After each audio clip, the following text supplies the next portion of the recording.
Hello everyone, Richard here at Calvin Wazoo, bringing you another video in the series of Frank Zappa One at a Time.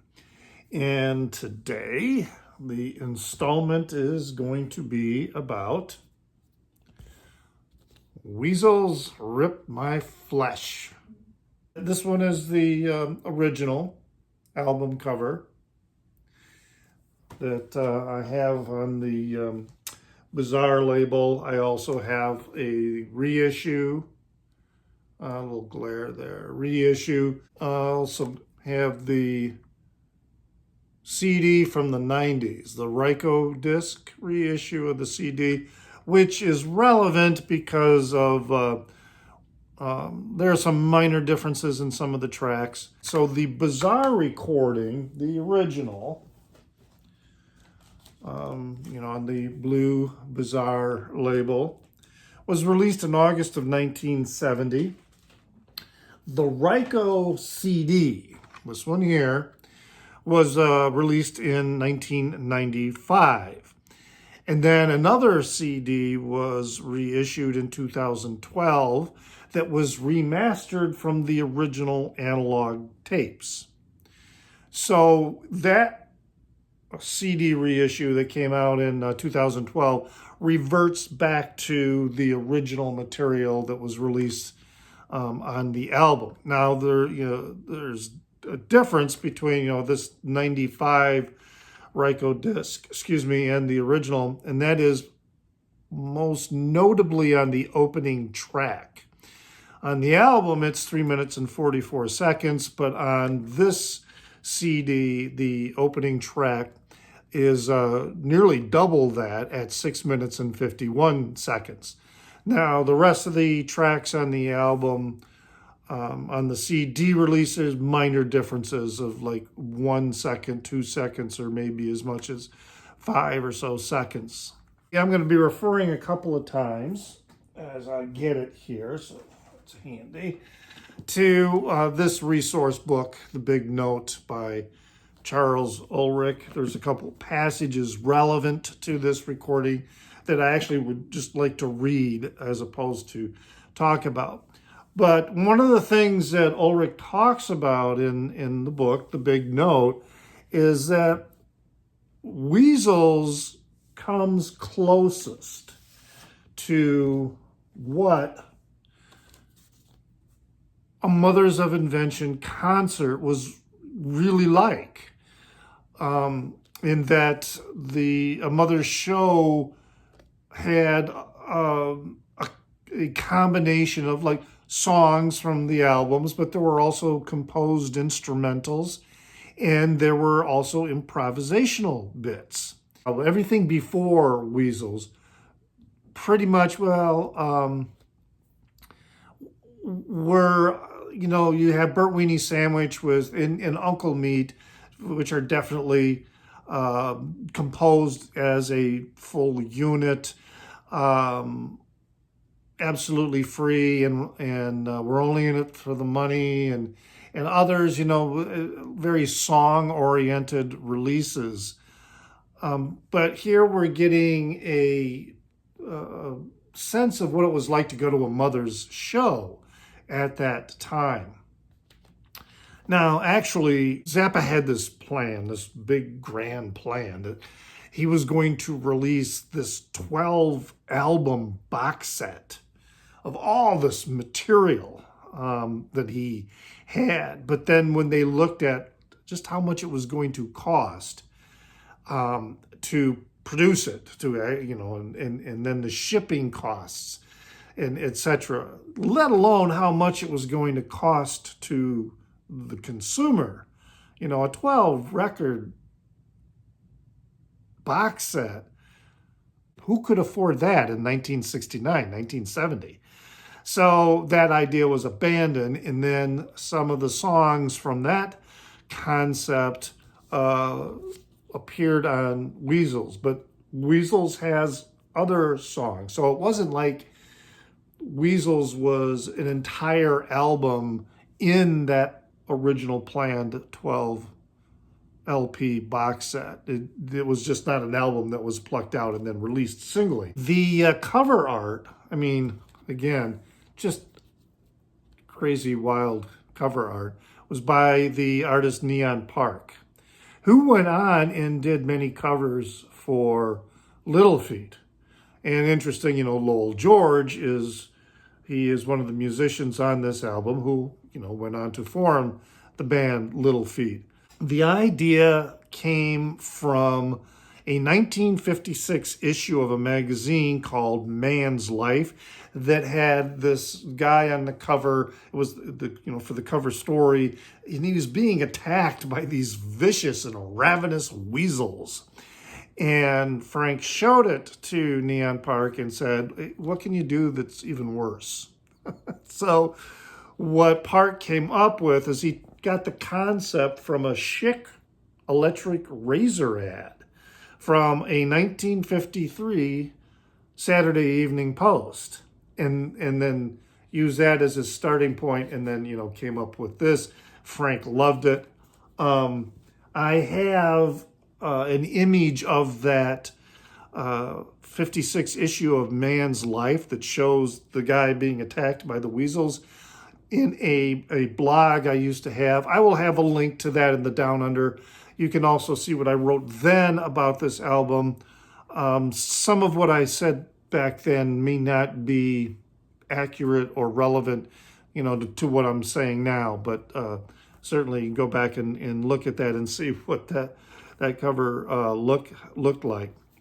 So let's start talking about the music now. Kind of follow mostly along with the CD, primarily because the opening track, "Did You Get Any On Ya?" is 6 minutes 51 seconds, as opposed to the release on vinyl, which I mentioned was 3 minutes and 44 seconds. Now, this piece has, kind of opens up with this frenzied beat. There's some bizarre vocalization, goes back to the frenzied beat. There's like this smoky jazz club vibe that's going on. Lowell George speaks in a German accent. There are some operatic style-like vocalizations going on. This kind of goes back, and then there's this honking going on, and then the original theme being played with the soprano sax. The interesting thing about this piece is that it's composed of several modules that the mothers, knew about, and so they would piece it together. And then for the time changes, when they were playing to a live show, Frank would hold up either 5 fingers, meaning, okay, we're playing in 5/8 now, or he would hold up, 7 fingers, we're playing in 7/8 now.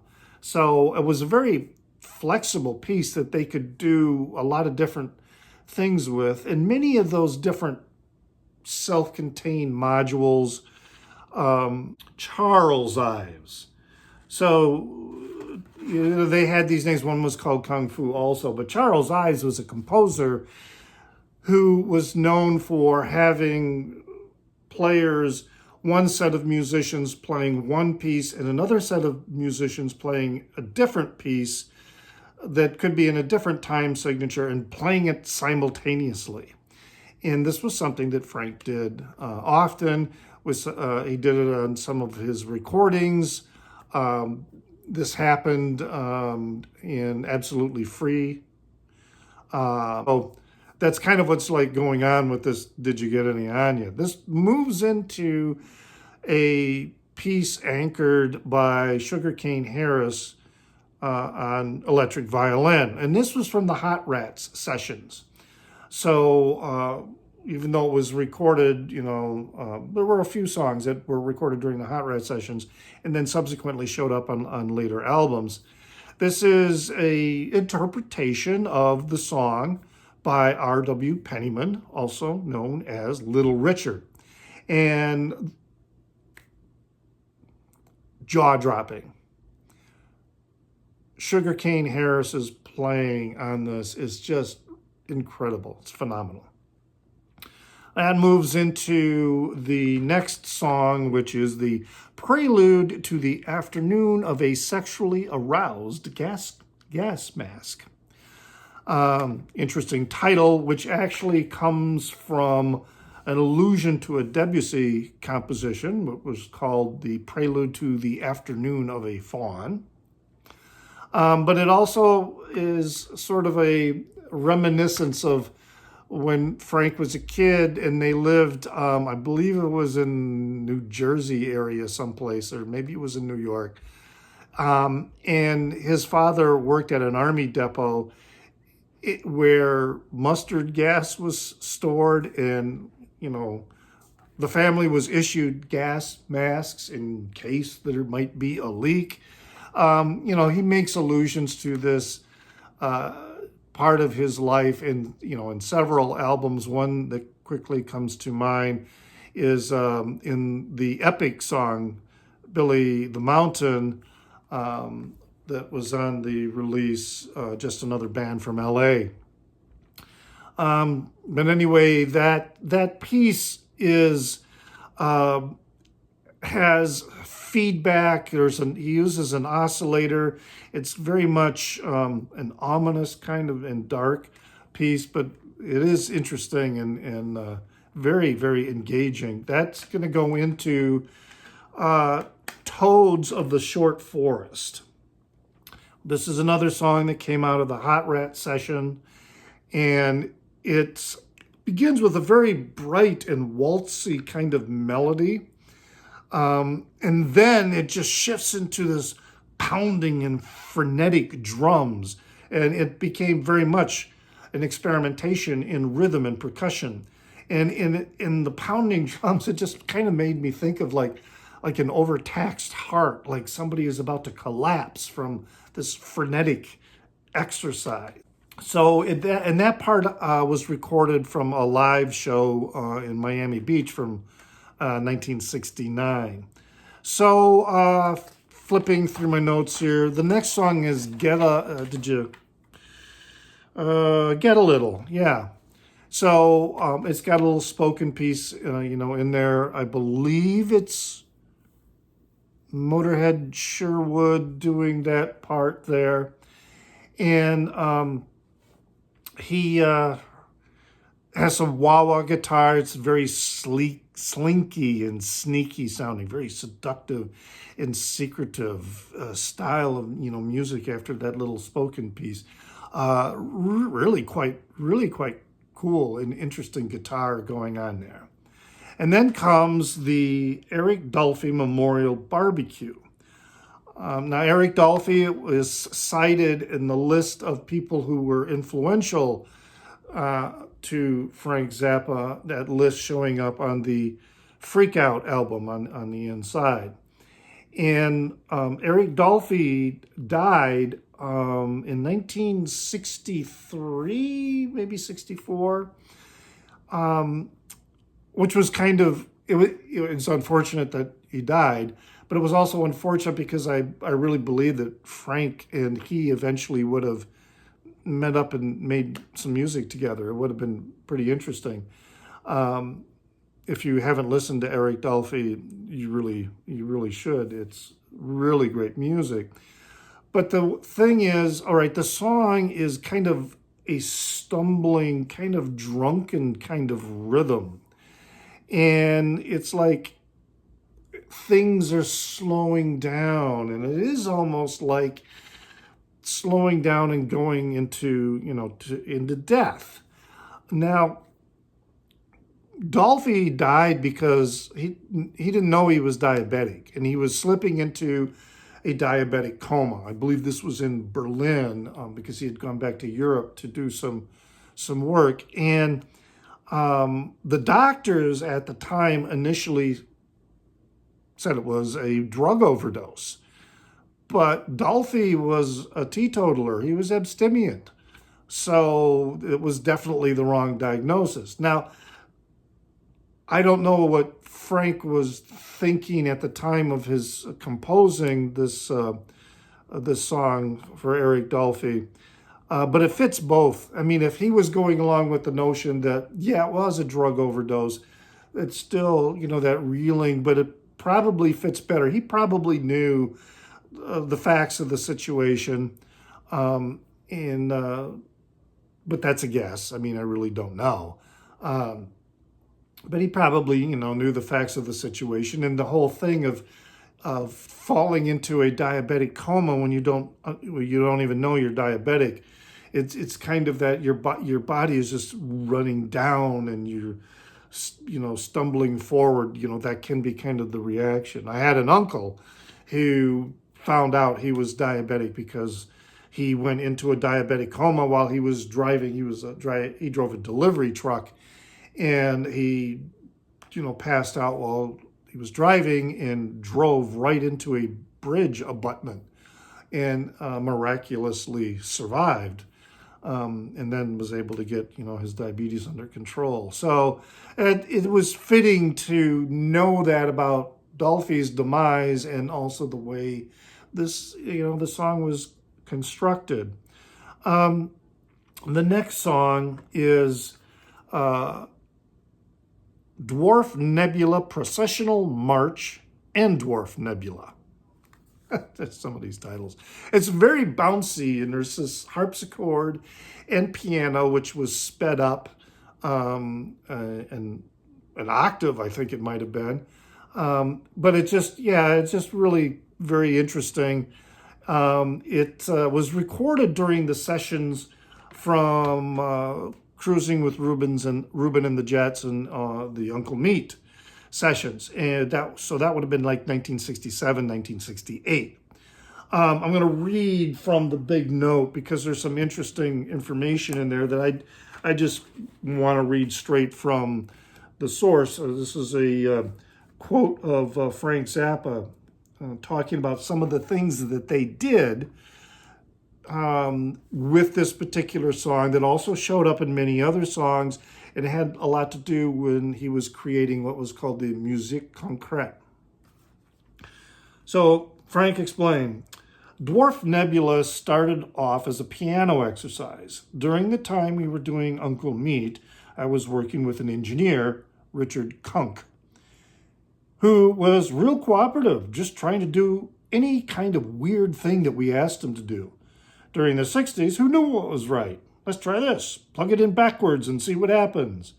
So we were dealing with different types of short-term distortion, and he built a little box with 3 push buttons. We called it the Apostolic Blurch Injector. And we took various tracks of different types of material and cranked them up into the distortion range, and then by poking the buttons, you'd get these little rhythmic bursts of white noise, brown noise, pink noise, and gray noise in a rhythm that you'd select. But instead of being derived from a noise generator on a synthesizer, it was completely distorted voices, instruments, percussion, whatever. That's the concept behind musique concrète, is you're taking traditional instrumentation or voices and then distorting the hell out of it. We cranked off reams and reams of tape of this type of material, and that was intercut with the piano exercise. So, that other weirdness that you're hearing, that's where it's coming from, and it was a technique that Frank used a lot, particularly in the early years. Then we've got My Guitar Wants to Kill Your Mama, which has been a staple with a lot of shows. Doyles had done it before. It shows up on, you can't do that on stage anymore, where the two of them are, Weasels is on stage with Frank, and they do the song. It's got, on this recording, it's got 2 solos. The first one being an acoustic guitar solo, and then there's the second guitar, the electric guitar solo. Just really, really shredding, really mind-blowing. I mean, part of the reason why I like Frank Zappa just a little bit better than Captain Beefheart is because of the incredible guitar solos on so many of his albums. I mean, I just really like that. Then we come to the song Oh No, which began as a melody, I believe on Lumpy Gravy, and then words were added to it this time. And it's kind of like this, no, oh no, I don't believe in love. You say love can do this, but I don't believe, any of that. The interesting thing about it is Frank did believe in the concept of love, of changing things and changing the world, but you had to go all the way. You had to really invest yourself into that concept. Otherwise, you were just, basically wasting your time. Again, another passage to read from the big note. Frank said, I believe in what George Harrison says, that you can change the world with love if you really got it. If you really care, you can do it. If you really want to be a rebel, honestly try and love something. And if you really want to be gross about it, try and love the society that's shitty.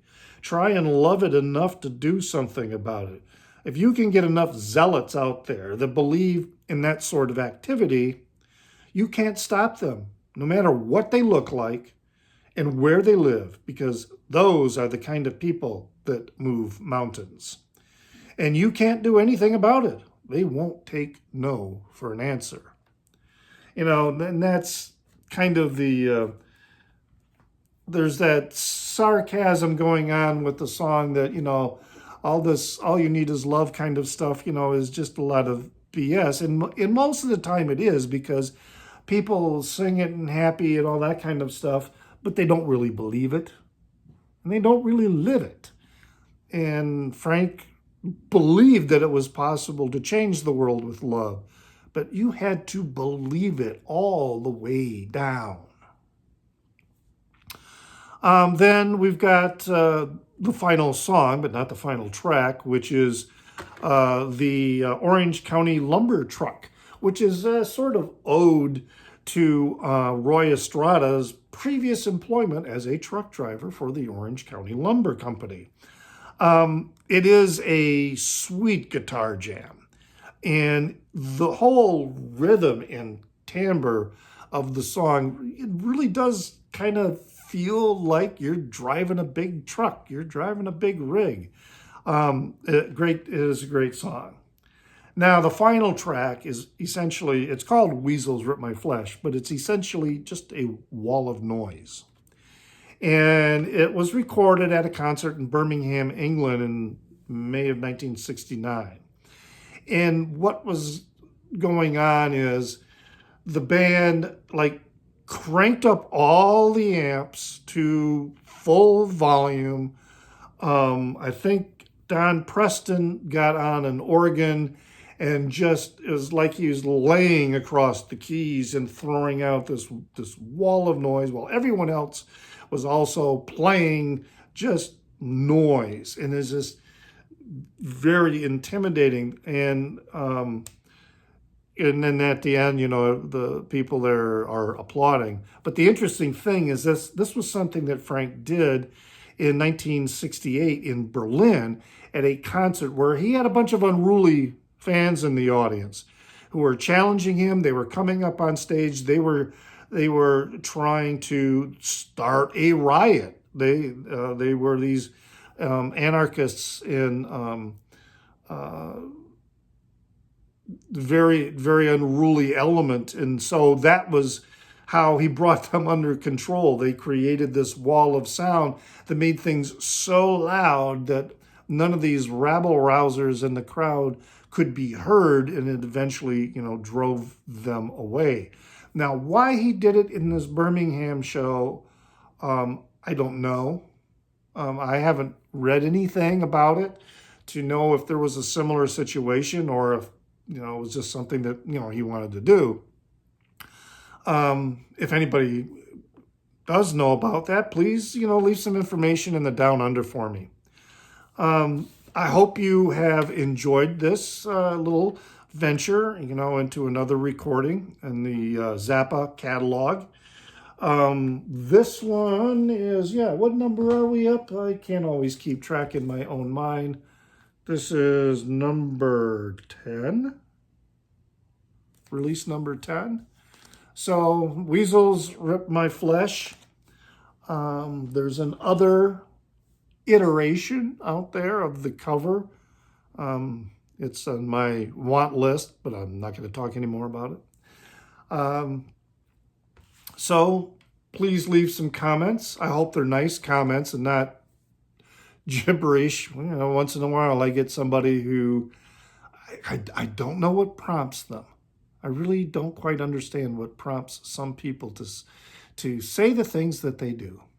But regardless, please remember to pray for the people inside your head, because they won't be there when you're dead.